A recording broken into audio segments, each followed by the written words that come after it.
সুন্দর বনের পাশ দিয়ে বয়ে গেছে একটি সুন্দর নদী। নদীটি যেন সেই বনের সৌন্দর্যকে আরো দ্বিগুণ করেছে।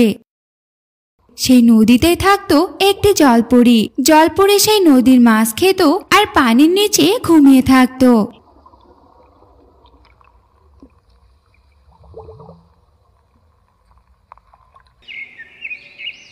একদিন এক পাখির ছানার কান্নার শব্দে জলপরীর ঘুম ভেঙে যায়।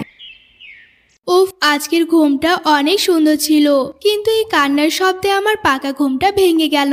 তবে কে এইভাবে কান্না করছে? যাই তো, নদীর তীরে যে দেখি তো। এরপর জলপরী ওপরে উঠে আর দেখে একটি পাখির ছানা ক্ষত বিক্ষত অবস্থায় তীরে পড়ে থেকে কাঁদছে। আহারে, এই পাখি ছানাটি কত অসহায়। কিন্তু এখানে ছানাটিকে এইভাবে কে ফেলে রেখে গেছে? ওর কান্নার শব্দে যে আমার ওর জন্য অনেক কষ্ট হচ্ছে। এরপর জলপরী সেই পাখির ছানাটিকে কোলে তুলে নেয়। ইস, কেউ এত নিষ্ঠুর কি করে হতে পারে? ছানাটিকে কেমন ক্ষত বিক্ষত অবস্থায় একা ফেলে গেছে।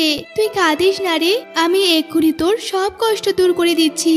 এরপর জলপরী তার জাদু শক্তি দিয়ে পাখির ছানাটির সব ক্ষত দূর করে দেয় আর ছানাটিও শান্ত হয়ে যায়। কিছুক্ষণ পর পাখির ছানাটি জলপরীর কোলে ঘুমিয়ে পড়ে।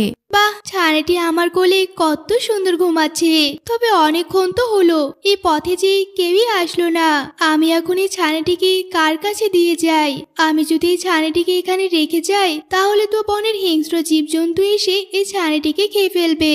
না, এই ছানাটিকে এখানে একা রেখে যাওয়া একদমই ঠিক হবে না। তার চেয়ে বরং আমি ছানাটিকে আমার সঙ্গে করে নিয়ে যাই। ওকে আমি আমার সঙ্গে রাখবো আর মাতৃস্নেহে বড় করব। ও হবে জলপরীর পাখি কন্যা। এরপর জলপরী সেই ছানাটিকে তার সঙ্গে করে নদীর নিচে নিয়ে যায়। কিছুক্ষণ পর ছানাটির ঘুম ভাঙে আর পানির নিচে ছানাটির শ্বাস নিতে অনেক কষ্ট হতে থাকে।